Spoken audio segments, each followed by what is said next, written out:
Me and this is माय मावशी.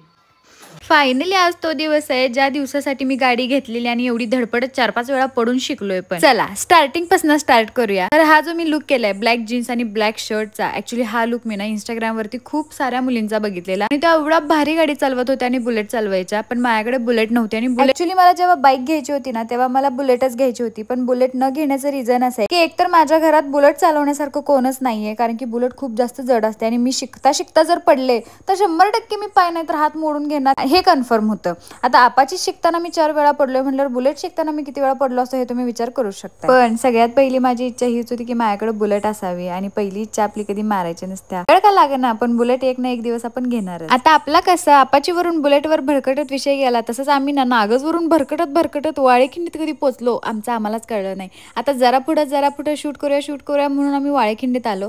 आता मग विचार केला की आलोय तरी वाळेखिंडीचे पेढे फेमस आहेत म्हणून तिथे एका दुकानदाराला विचारलं की बाबा जे फेमस पेढे ते आम्हाला 1 किलो आणून दे. त्यानं पण मस्त आपल्याला पेढे आणून दिले आणि आम्ही निघालो वापस घरी आलो, पटकन फ्रेश झालो आणि पहिला आयपॅड घेऊन बसलेलो, कारण की माझ्या फेवरेट सिरीजचा 2nd सीझन आलेला. बघायला घेतली सिरीज आणि अवघ्या काही तासातच पूर्ण सिरीजचा 2nd सीझनच संपला. बघायला गेलं तर फक्त 4च एपिसोड होतं, पण ते 4 एपिसोड एका तासाचं होतं आणि मी म्हणजे 5 तास एका जागेवर उठलो नाही. तुमच्यासोबत असं कधी झालंय काय की एखाद्या सिरीज मधलं कॅरेक्टर तुम्हाला आवडलंय आणि तुम्ही त्या कॅरेक्टर सारखंच वागायला चालू होता? माझ्यासोबत तर हेच चाललं.